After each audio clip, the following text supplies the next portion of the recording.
He had nothing, no home, no food, not even shoes on his feet. People passed him every day. Some looked away, some threw a coin, but nobody ever stopped to ask his name. Until one morning, something inside him changed. He looked at his empty hands and whispered, "If I can think, I can build." That was the day a beggar decided to stop begging. His name was Rafiq. Once, he was just another hard-working man in a small mechanic shop. He never went to school, but he had the kind of curiosity that makes people dream bigger. But life doesn't always reward effort. The shop owner died. The doors closed. And in just a few months, Rafiq's life fell apart. No job, no savings, no one to turn to. Hunger replaced hope. Pride turned into pain. He began to beg, not because he wanted to, but because there was no other way. People threw coins at him without even looking.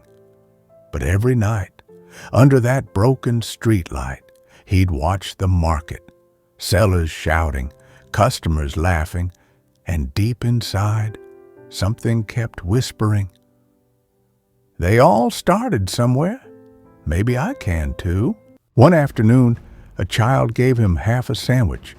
Instead of eating it all, Rafiq broke it in half and gave the other half to another hungry man. That man smiled and said, "You're different, brother. You still think of others." That line hit him harder than hunger ever could. You still think. That night, Rafiq didn't sleep. He kept repeating those words until they became a plan. The next morning, he picked up empty plastic bottles from the garbage, cleaned them at a public tap, filled them with cold water. He borrowed an old bucket, filled it with ice from a kind shopkeeper, and stood under a tree, not to beg this time, but to sell water. The next day, he did it again, then again. He added small snacks, biscuits, tea, chips.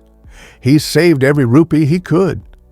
A month later, Rafiq bought a small wooden cart, painted it himself, and wrote on it, in big letters, "Nai Sok," new thought. The same people who once ignored him now smiled when they passed. In a year, Rafiq wasn't just selling tea.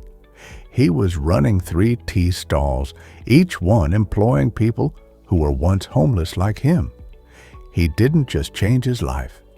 He became the reason others got a second chance. And today, when people ask him how he did it, Rafiq smiles and says, "I started with nothing except a decision," because that's what most people forget. You don't need money to start. You need courage to start without it. The world doesn't change when you get lucky. It changes when you finally say, "Enough. I'm done waiting." This is Rise Beyond, where real struggles create real strength.